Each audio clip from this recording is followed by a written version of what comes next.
Looks like we have everyone here. Isak, are you sure you want to come with us? I'll watch from a safe distance. Dia, I want to be there to bring Grandpa home. Okay, let's go then. Dia, wait. What's the matter? I heard that you were quite reckless yesterday. No more of that today, understood? Or I'll be very upset with you. Fine.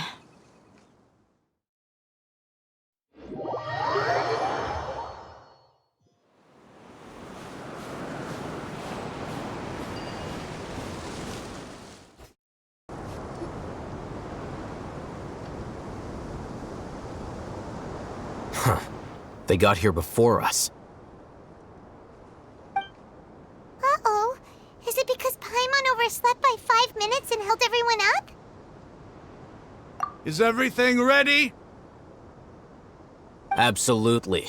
Although, you brought fewer people than I imagined. Bring him over.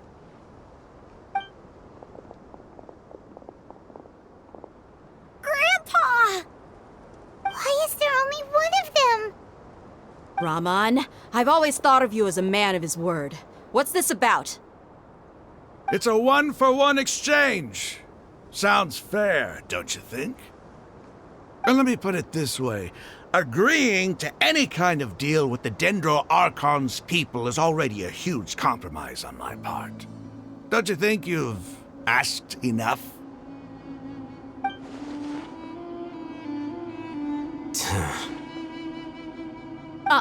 You stay right there!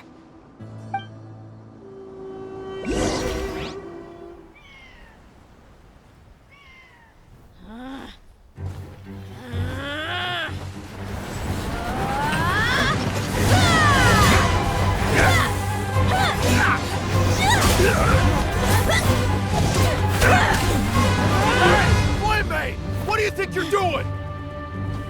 Grandpa! Don't you see this blade here? You coward! Why are your hands shaking? Wait a second! It's a earthquake! Grandpa!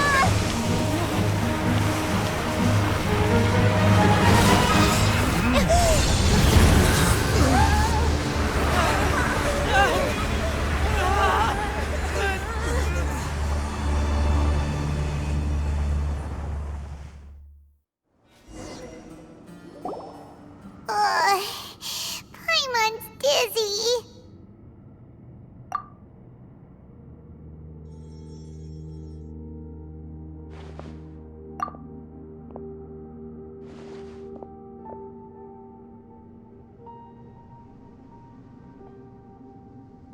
This day's going just great. What a nuisance. The sand dune collapsed. I saw an energy field. The village keeper protected us. It glowed green with dendro. Just like you said, it may well have been the remains of Lesser Lord Kusanali's power inside the scholar's body. The Dendro Archon. The present one. Grandpa? Grandpa? Oh no, he's getting confused again. Hey, look around you. Did there used to be a temple here?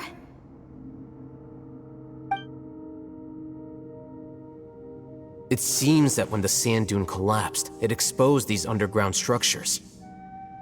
The symbols on the gate belong to King Deshret's civilization. This structure must be ancient. Over time, the sandstorms completely buried it and left it in the state we see now. It could have been an underground palace in the distant past. Oh, a miracle. Praise King Deshret! What's he doing here? And his men too? They must have fallen down here with us. Pretty lucky if you ask me. Most of them seem in really bad shape. Except for him. He got off lightly. Mind your head. No, this isn't the time for conflict. Our exalted lord has shown us the way to a sacred palace. He's not actually gonna go in there, is he?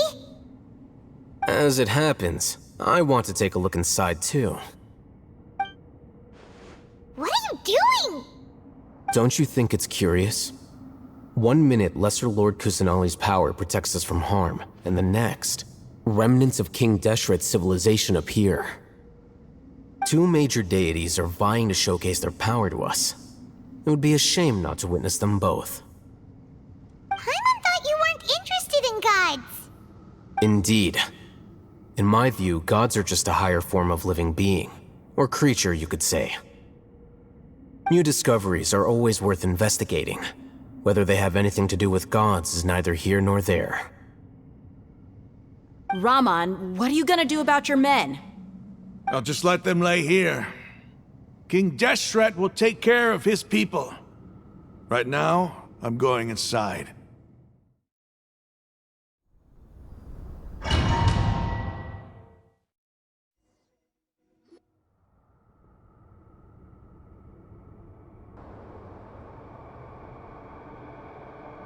It's full of life here. This defies comprehension. It looked completely desolate from the outside. Yet, it flows with energy inside. Yeah, and there's so many plants. It's so pretty. Sir Raman. Huh? Me? Do you see another Raman here?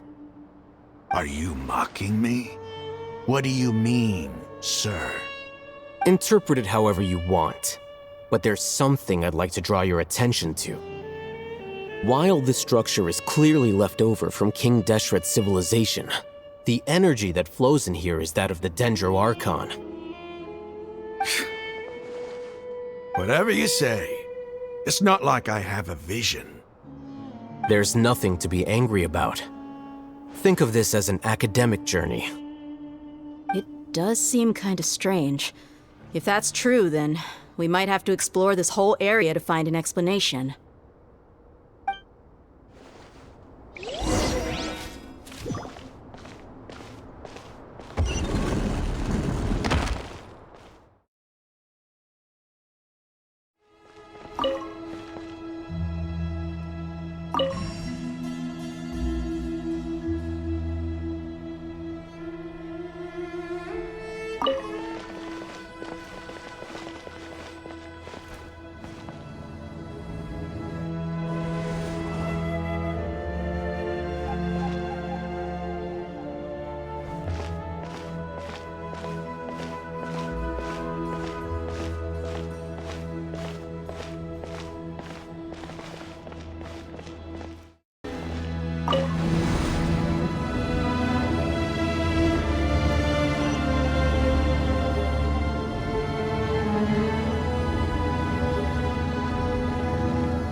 Sight to see. King Deshret's splendor surrounds us. There's so much vegetation here. It's different than what I expected. Sure are a lot of plants for a desert. That's what I call divine providence of King Deshret.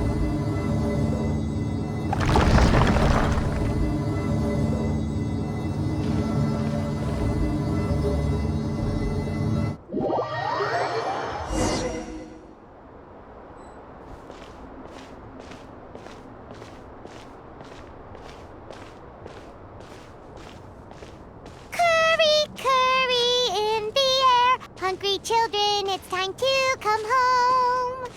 Curry, curry in the air. Wow, good job! So you remember the tune as well. Good job to you too, Paimon. You sing really well. That's because Paimon's got a great plan. Have you heard this story? Once upon a time. It's getting brighter. Oh, it looks so beautiful. was a hairy hound who was given meat to eat whenever the Sama churls started dancing. Eventually, the hairy hound started drooling whenever it heard the sound of dancing. Whenever we hear the curry song, we get curry to eat. So all Paimon has to do is learn the song by heart, and then in the future, whenever Paimon is craving a big bowl of tasty curry, all she has to do is sing it. Hey! Aren't you gonna say something? Wait. What's that? A load of flowers, and it looks like there's something among them. These are King Deshret runes. They left something behind. Yes. It's an elegy written in an ancient script. What does it say? Here lies our faithful priest Kasala. His wisdom is a miracle among the people, deserving of high praise and admiration. You can read ancient King Deshret script? Of course. Every student needs to master at least 20 languages before they graduate. He's not serious, right? There's still something off about this place. The elemental energy here is too concentrated. The scent of life. Is it trying to tell us something? Is this it? Analyzing.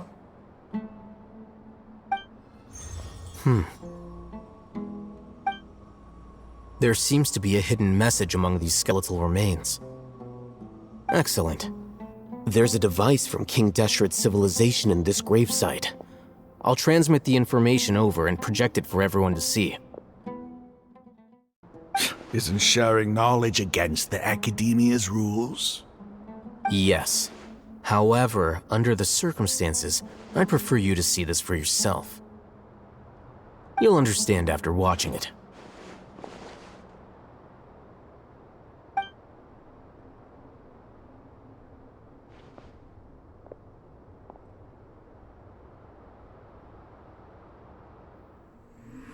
Civilization is born of knowledge, but so too can knowledge be its demise. A disaster caught us unaware. It was knowledge that did not belong to this world. King Deshret brought this forbidden knowledge into our world, and it quickly spread like a plague.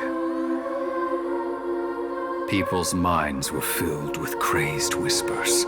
Dark gray scales spread across their bodies. Even the land was stripped of its vigor. Only a desperate, deathly silence remained.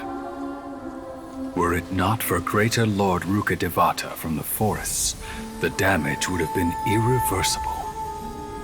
She summoned the priests to build temples and infused into them the divine power of life. The disaster was miraculously tempered, and the embers of our civilization were preserved in Aru village. Alas, the miracle could not last.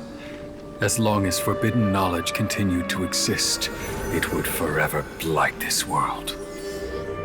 In the end, the proud king of the desert, my eternal lord, chose to sacrifice himself. I have spent my whole life since guarding one of these many temples. But now, my duty is coming to an end. As I close my eyes for the final time, the sight of that noble deity will appear in my vision once more. In helping King Deshret to eradicate forbidden knowledge, she exhausted her strength, and her form became that of a small child. How strange. Now that I think of her, I no longer have any fear of death, for I sense that the spirit of life will abide with me during my eternal sleep. Children of the desert, cling no longer to past grievances. but hold tight to the memory of this act of benevolence.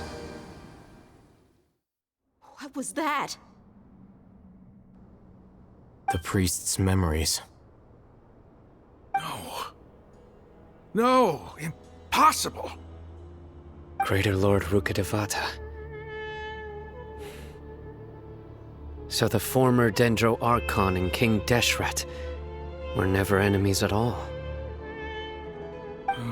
But this doesn't make any sense. The Dendro Archon's followers, they're clearly... Was that the former Dendro Archon?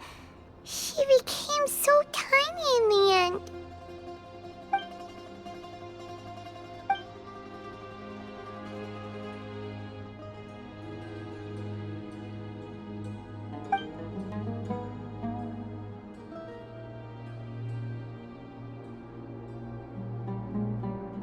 You might be distrustful of the Akasha, but there's no reason for you to doubt King Deshret's technology. You've just witnessed his priest's last words. I've never heard about any of this before.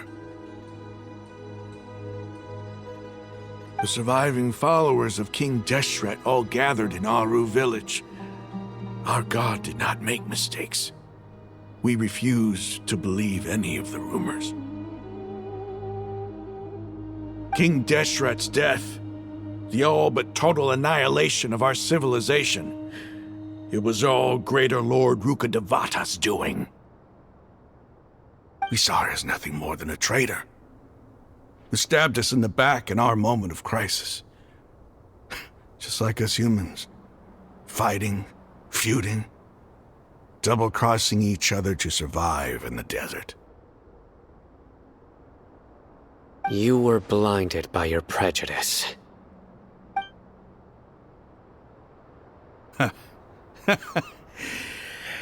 If I hadn't seen this for myself, if I hadn't witnessed his last words with my own eyes, ears, and heart, how could I ever begin to accept this? The truth is so far from what I've always known. Am I really supposed to believe that after all these years, all this time seeking revenge, suddenly now my enemy is my savior? Raman, that's enough. Give it a rest. You're starting to make a fool of yourself. Dia, tell me, my Eremites and I, what are we even fighting for?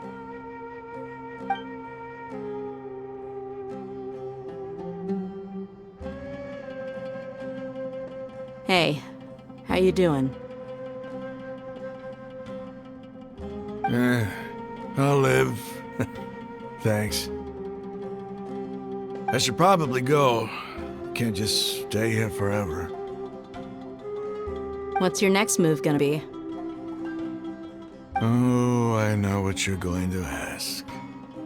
I feel deeply ashamed of everything I've done. You'll get everything you're asking for. But please, give me some time. After everything that's happened here today, somehow I need to explain it to the others. It's not gonna be easy.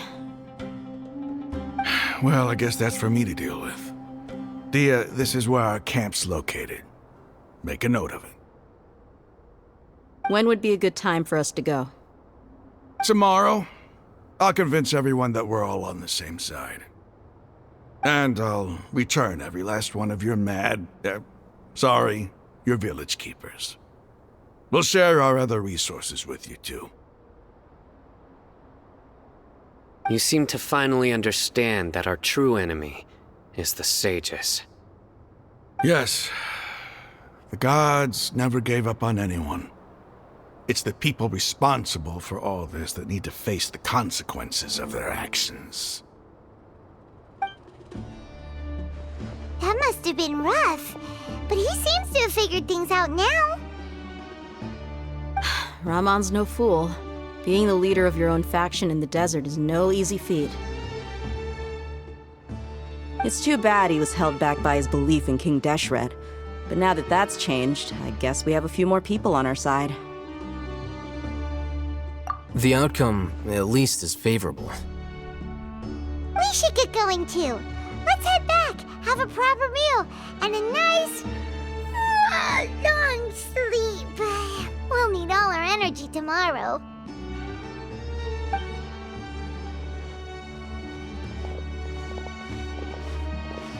Sino,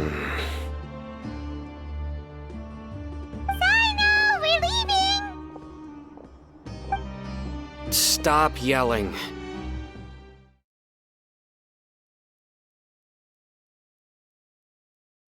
Curry, curry in the air. Hungry children, it's time to come home.